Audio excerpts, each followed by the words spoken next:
ஒன்று உலகத்தில் தொடங்கியது என்பதால் பணத்தின் சரித்திரத்தோடு வணிகமும் தொடங்கியது என்பதை நாம் நினைத்து பார்க்க வேண்டும்.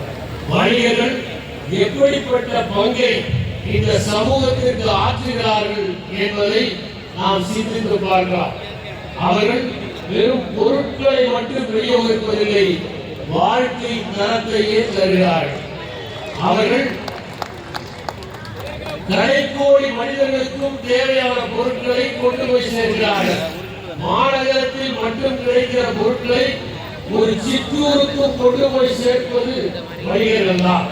அதுவும் தேவையான வடிவத்தில் குறைவான விலையில் அவர்களுக்கு கட்டுப்படியாகும் வகையில் அதை கொடுப்பவர்கள் வணிகர்கள் தான். அவர்கள் எந்த இடத்திற்கு சென்றாலும் எளிதாக பொருட்களை எடுத்து செல்வதற்கு ஏதுவாக அவற்றை வடிவமைத்து நமக்கு தருகிறார்கள். நுகர்வோர்களுக்கும் உற்பத்தியாளர்களுக்கும் இடையே பெரும் பாலமாக இருப்பவர்கள் வணிகர்கள். அவர்கள் தொழில்நுட்பத்தை எல்லா இடங்களிலும் கொண்டு போய் சேர்ந்தவர்கள். உற்பத்தியாகிற பொருட்கள் ஒரே இடத்திலே தேங்காமல் எல்லா இடங்களுக்கும் செல்வதற்கு உதவியாக இருப்பதும் வணிகர்கள் தான். ஒரு பொருளை மக்களுடைய தேவைக்கு ஏற்றவாறு அம்சங்களை புகுத்தி விற்பனை செய்வதும் அவர்கள் தான்.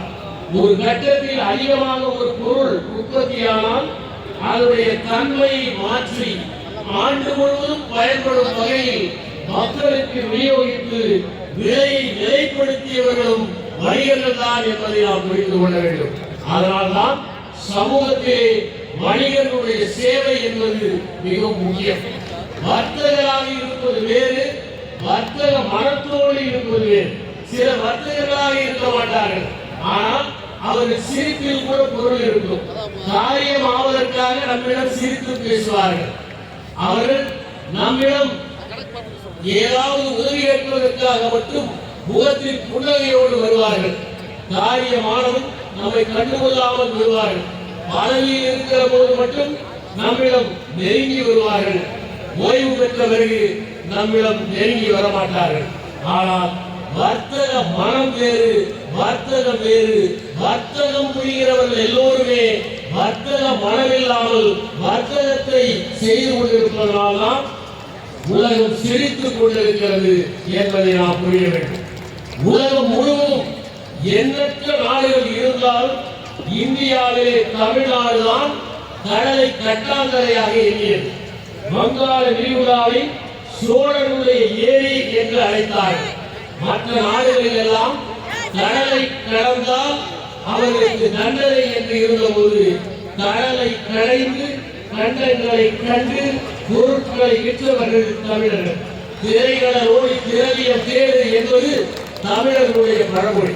திரைகளை எல்லாம் குதிரைகளாக நினைத்து படையிலே சவாரி செய்தவர்கள் தான் தமிழர்கள் என்பதை புரிந்து கொள்ள வேண்டும். நம்முடைய தமிழ்நாட்டிலே ஒரு காலத்தில் வணிகர்கள் செல்வதற்காக தனி வழிகள் இருந்தன. அவற்றை தனி வழி என்றும் பெருவழி என்றும் அழைத்தார்கள். 64 ஜான் உள்ள சாலைகளை அமைத்து இருபுறமும் வணிகர்கள் இளைப்பாறுவதற்காக மரங்களை நட்டு மன்னர்கள் வணிகர்களுடைய நலன்களை பாதுகாத்தார்கள்.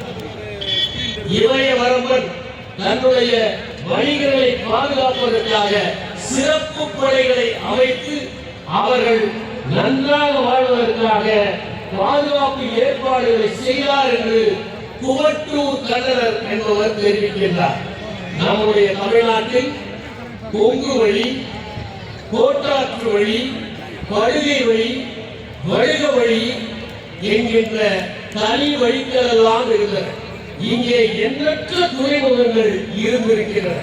தொண்டி, முசிறி, கொர்க்கை, காயல், நாகை, காரைக்குடி, பூம்புகார் போன்ற பல துறைமுகங்கள் இருந்திருக்கின்றன. தமிழகத்தின் வணிகர்கள் தொன்று தொட்டு நியாயமாக வியாபாரம் செய்தார்கள் என்பதை பட்டினப்பாளையில் படிக்க முடிகிறது.